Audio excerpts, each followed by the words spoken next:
అనంతపురం జిల్లా కేంద్రంలో Raptadu MLA Paritala Sunitha camp కార్యాలయం నందు శుక్రవారం 11:45 సమయంలో రాప్తాడు ఎమ్మెల్యే పరిటాల సునీత తెలుగుదేశం పార్టీ నేతలతో కలిసి జ్యోతిరావు పూలే జయంతి సందర్భంగా ఆయన చిత్రపటానికి పూలమాల వేసి ఘనంగా నివాళులర్పించడం జరిగింది.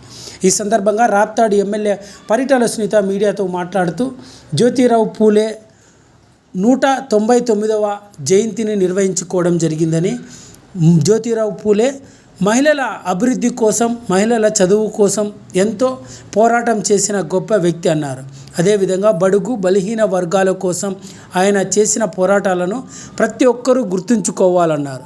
నేడు సమాజంలో మహిళలు ఉన్నత చదువుకొని ఎన్నో ఉద్యోగాల అవకాశాలు పొందుతున్నారంటే నాడు జ్యోతిరావు పూలే చేసిన కృషినేనని, ప్రతి ఒక్క మహిళ జ్యోతిరావు పూలేని గుర్తుంచుకోవాలని రాప్తాడు ఎమ్మెల్యే పరిటాల సునీత పేర్కొన్నారు. ఈ కార్యక్రమంలో అనంతపురం రూరల్ మండలానికి సంబంధించిన తెలుగుదేశం పార్టీ నేతలంతా కూడా పాల్గొన్నారు.